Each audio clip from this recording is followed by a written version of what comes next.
Yo, what's up guys? Kari Tau di sini. Kali ini kita akan ngebahas sesuatu yang bikin banyak orang bertanya-tanya, gimana caranya Rusia bisa tetap eksis di tengah gempuran embargo AS dan sekutunya. Perang di Ukraina memang bikin Rusia jadi bulan-bulanan sanksi ekonomi barat. Tapi, kayak film Terminator, Rusia ternyata susah banget ditumbangkan. Nah, di video ini kita akan membedah strategi Rusia dalam menghadapi embargo dan faktor-faktor apa aja sih yang bikin mereka tetap bertahan. Siap-siap! Karena kita akan ngebedah data, fakta, dan analisis yang mungkin belum pernah kalian dengar sebelumnya. From the depths of Siberia to the halls of the Kremlin, kita bongkar tuntas strategi Rusia dalam menghadapi embargo barat. Oke guys, mari kita mulai dengan sumber daya alam Rusia yang melimpah ruah. Bayangin, Rusia itu kayak supermarket raksasa buat energi. Minyak, gas alam, batu baranya ada. Dan lucunya, di saat negara-negara barat berusaha mati-matian buat lepas dari ketergantungan energi Rusia, negara-negara lain justru ngelirik peluang. Cina, India, Turki, mereka semua masih mesra sama Rusia dan terus ngimpor energi dalam jumlah besar. Kenapa? Karena Rusia ngasih harga miring, bro. Diskon gede-gedean yang bikin negara-negara itu mikir dua kali buat nolak. Belum lagi komoditas strategis lainnya seperti nikel, titanium, dan palladium. Rusia itu kayak gudangnya bahan baku industri, dan banyak negara masih bergantung sama mereka. Jadi ya, meskipun di embargo, Rusia masih bisa ngantongin duit banyak dari kekayaan alamnya. Dulu, Rusia mungkin terlalu fokus sama Barat, tapi sekarang mereka udah tobat guys. Rusia sekarang lagi gencar-gencarnya mempererat hubungan ekonomi dengan negara-negara yang nggak ikut-ikutan nge-embargo. BRICS, Brazil, Rusia, India, China. Jadi semacam Avengers-nya, negara-negara berkembang yang siap nantangin dominasi Barat. Mereka saling support, baik secara politik maupun ekonomi. Rusia juga lagi aktif ngebangun kerjasama dengan negara-negara di Asia, Afrika, dan Amerika Latin. Intinya, Rusia nggak mau bergantung sama satu keranjang aja. Mereka pinter cari teman baru dan memanfaatkan peluang di luar sana. Sebenarnya guys, Rusia ini udah kenal sama yang namanya sanksi dari tahun 2014, pasca aneksasi Crimea. Sejak saat itu mereka belajar banyak dan mulai ngegas program substitusi impor.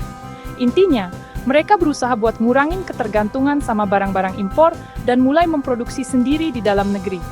Dan ternyata, mereka cukup sukses. Sektor pertanian Rusia misalnya, mengalami perkembangan yang sangat pesat dalam beberapa tahun terakhir. Dulu Rusia terkenal sebagai pengimpor gandum terbesar, sekarang mereka malah jadi salah satu eksportir gandum terbesar di dunia. Keren kan? Oke guys, sekarang kita ngomongin duit. Sebelum perang di Ukraina pecah, Rusia udah rajin nabung nih. Mereka ngumpulin cadangan devisa dalam jumlah yang sangat besar. Nah, cadangan devisa ini kayak bantal uang buat Rusia dalam menghadapi badai sanksi. Mereka bisa pakai duit itu buat menstabilkan ekonomi dan membiayai kebutuhan impor yang penting. Nggak cuma itu, Rusia juga cerdas dalam mengelola cadangan devisa mereka. Mereka mengurangi ketergantungan pada dolar AS dan mengalihkan sebagian cadangan ke mata uang lain seperti yuan dan emas. Dan yang lebih mengejutkan lagi, nilai tukar rubel terhadap dolar AS justru menguat setelah sempat anjlok di awal-awal perang. Gimana ceritanya? Nanti kita bahas di chapter selanjutnya. Meskipun dikucilkan oleh Barat, Rusia nggak sendirian guys. Masih banyak negara yang menolak untuk ikut mengecam atau menjatuhkan sanksi kepada Rusia. Cina dan India, dua raksasa Asia, adalah contoh negara yang tetap bersahabat dengan Rusia. Mereka nggak mau ikut campur urusan internal Rusia dan tetap melanjutkan kerjasama ekonomi dengan Rusia. Dukungan dari Cina dan India ini sangat berarti buat Rusia karena memberikan akses pasar yang luas bagi produk-produk Rusia. Nggak cuma itu, Rusia juga mendapatkan dukungan politik dari negara-negara ini di forum-forum internasional. Rakyat solid, ketahanan politik dan sosial di Rusia. Sekarang kita bahas faktor internal yang gak kalah pentingnya, ketahanan politik dan sosial masyarakat Rusia. Meskipun dihujani sanksi dan propaganda Barat, masyarakat Rusia tetap solid mendukung pemerintahan Putin.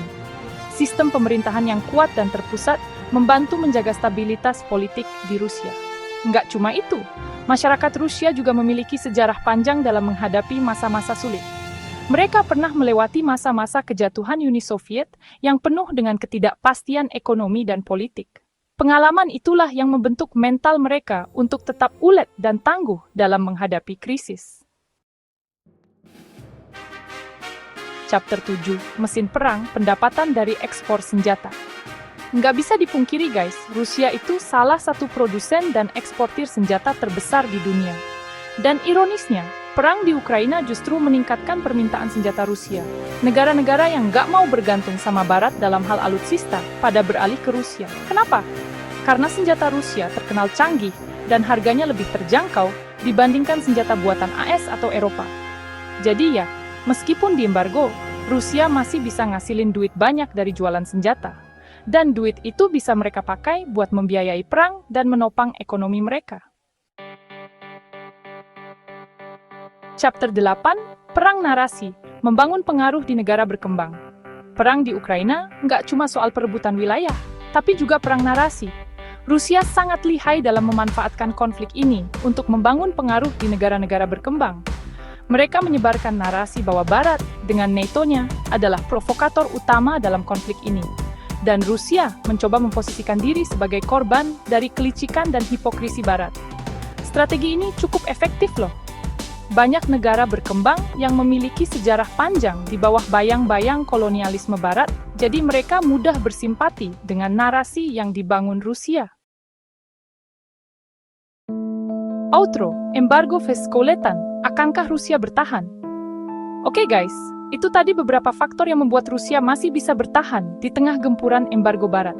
Tapi perlu diingat, sanksi ini tetap memberikan dampak yang signifikan bagi ekonomi Rusia dalam jangka panjang. Stagnasi teknologi, inflasi, dan penurunan kualitas hidup masyarakat adalah beberapa konsekuensi yang harus mereka hadapi. Belum lagi ancaman brain drain atau larinya tenaga ahli dari Rusia. Namun, keuletan dan kemampuan Rusia dalam beradaptasi patut diperhitungkan. Mereka menunjukkan kepada dunia bahwa mereka nggak mudah ditaklukkan dan mampu menemukan cara untuk bertahan hidup di tengah isolasi Barat. Apakah strategi mereka ini akan berhasil dalam jangka panjang? Hanya waktu yang bisa menjawabnya.